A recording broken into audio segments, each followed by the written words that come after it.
ধন্যবাদ জানাবো আমার সব সময়ের মতোই কাছের মানুষগুলো আপনাদেরকে। ভাইয়া, সাংবাদিক ভাই বোনেরা, আপনারাই সবার আগে বলে না যে মুখে মুখে যে প্রচারটা হচ্ছে দর্শকদের মাধ্যমে আমাদের এই ভালোবাসার সিনেমা জঙ্গলি নিয়ে, এটা কিন্তু আপনারা প্রচার করছেন প্রতিনিয়ত, এবং এটা সোশ্যাল মিডিয়া হোক, প্রিন্ট মিডিয়া হোক, সবভাবে।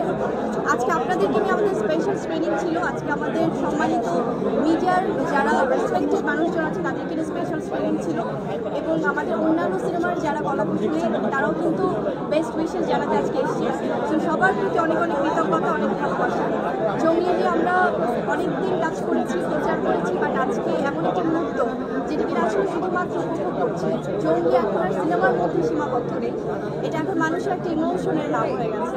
তো যার জন্য এখন সবাই সব জায়গা থেকে জঙ্গলি সিনেমাটি দেখছে, ভীষণ ভালো লাগছে। এবং কালকে যেহেতু আগামীকাল শুভ নববর্ষ, পয়লা বৈশাখ, তো পয়লা বৈশাখে আমার মনে আনন্দটা আরও দ্বিগুণ তিনগুণ বাড়িয়ে দিয়েছে আজকে আমাদের এই জঙ্গলি সুন্দর আয়োজন।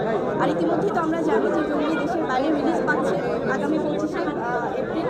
তো অনেকগুলো দেশে, আমেরিকা, কানাডা থেকে শুরু করে অনেকগুলো দেশে রিলিজ পাচ্ছে। তো আমার মনে হয় বাংলাদেশে যেভাবে হাউসফুল শোজ দিয়েছে, যেভাবে মানুষের ভালোবাসা আদায় করে দিয়েছে, দেশের বাইরে সে ধারাবাহিকতা।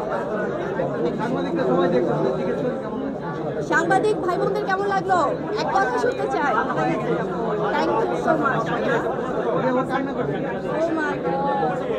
এই যে আমার ভাই বোনেদের চোখের পানি, মানে এটা আসলে আমাদের শিল্পী হিসেবে থেকে বড় পাওয়ার কিছু নেই ভাইয়া।